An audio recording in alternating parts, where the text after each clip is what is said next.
तर राज्यामध्ये पूर्व विदर्भामध्ये 6 जिल्हे, पश्चिम विदर्भ 5 जिल्ह्यामध्ये, ह्या 5 जिल्ह्यात बी ह्या 3 दिवसामध्ये चांगला पाऊस पडणार आहे।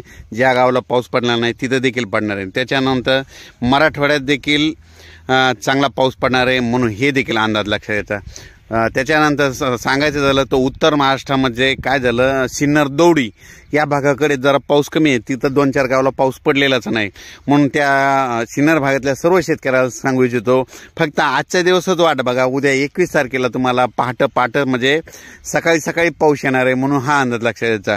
त्याच्यानंतर पश्चिम महाराष्ट्रात देखील पाऊस चालू राहणार आहे, सातारा सांगलीकडे देखील पाऊस राहणार आहे, सोलापूर सातारा सांगली सोलापूर नगर तिकडे देखील पाऊस राहणार आहे, कोकणात तर जास्त जोर राहणार आहे। आणि सांगायचं झालं तर मुंबईला मात्र जास्त पाऊस पडणार आहे, म्हणजे हे पाऊस हातामध्ये 21, 22, 23 पावसाचा मुक्काम आता उत्तर महाराष्ट्राकडे जाणार आहे, म्हणून हा अंदाज लक्षात घ्यायचा।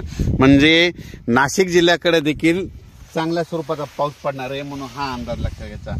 म्हणजे नाशिक जिल्ह्यामध्ये काही भागामध्ये बऱ्याच ठिकाणी आणखीन पाऊस नाही, तर हा पाऊस तिकडे देखील पडणार आहे, म्हणून हा सर्व शेतकऱ्यांनी अंदाज लक्षात घ्यायचा। म्हणजे सांगायचं झालं तर पूर्व विदर्भ 6 जिल्हे, पश्चिम विदर्भ 5 जिल्हे, मराठवाड्यातील सर्व जिल्ह्यात, त्याच्यानंतर पश्चिम महाराष्ट्र, उत्तर महाराष्ट्र, कोकणपट्टी, खानदेश सगळीकडे ह्या 3 दिवसामध्ये दररोज 2-2 दिवस एक भाग घेत पाऊस जाणार आहे, म्हणून हा अंदाज लक्षात द्यायचा।